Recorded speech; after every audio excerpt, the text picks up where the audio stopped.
இன்றைக்கு என்னிடம் இணைந்ததற்கு நன்றி. நீங்கள் கேரளாவில் போய் முந்திரி வாங்கணும் அப்படின்னு சொன்னீங்கன்னா உங்களை கடைக்கு கூட்டிகிட்டு போவாங்க. எங்கே? பழக்கடைக்கு. ஏன்னா நம்ம முந்திரின்னு மலையாளத்தில் சொன்னோன்னா திராட்சை பழம்.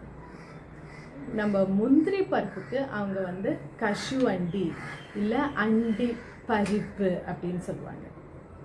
அது எங்கள் வீட்டுக்கு எங்கள் ரிலேட்டிவ் வந்திருந்தாங்க. அவங்க வந்து முந்திரி அப்படின்னா கிரேப்ஸு தான் மீன் பண்ணி சொன்னாங்க.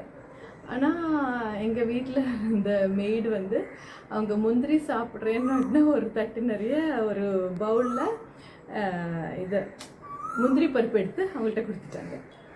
எங்கள் அம்மா ஒருத்தங்க வீட்டுக்கு நாங்கள்லாம் போயிருந்தோம். எங்கள் அம்மாவுக்கெல்லாம் நல்லா கல்யாணம் ஆகி புதிதில் கன்ஃபியூஷன் இருந்தாலும் அப்புறம்லாம் நல்லா படிச்சுட்டாங்க. திராட்சை பழம் முந்திரி அப்படின்னு. அவங்க வீட்டில் வந்து ஃப்ரண்ட்டில் ப்ளம்ஸு பழம் கிரேப்ஸ் எல்லாம் வச்சுருந்தாங்க.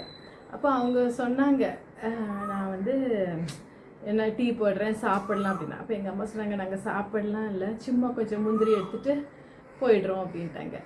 அது என்னடான்னா அவங்க என்ன நினச்சாங்கன்னா அந்த கப்பர்டுக்குள்ளே வச்சுருக்கிற முந்திரி பருப்பு தான் சொல்கிறாங்கன்னு சொல்லிட்டு அவங்களுக்கும் ஒரு கன்ஃபியூஷன். என்னடா இது இவங்க வந்து நம்ம விருந்து ஓம்பாத முந்திரி பருப்புலாம் எடுத்துக்கிறேங்கிறாங்க. அப்புறம் தான் அவங்க பார்த்தாங்க அம்மா வந்து அதில் கிரேப்ஸில் 2 சின்ன துண்டை எடுத்துட்டாங்க. அப்புறம் தான் அம்மாவுக்கே டக்குன்னு ஐயோ இது வந்து கிரேப்ஸுக்கு வந்து திராட்சை பழம் தானே சொல்லணும், முந்திரி சொல்லக்கூடாது அப்படின்னு. அப்புறம் ஓகே எல்லாரும் சிரித்தோம். முந்திரி மலையாளத்தில் கஷு அண்டி இல்லை அண்டி பருப்பு. மலையாளத்தில் முந்திரி, தமிழில் திராட்சை பழம். இனிய நாள் நல்வாழ்த்துக்கள். மீண்டும் சந்திப்போம் நண்பர்களே.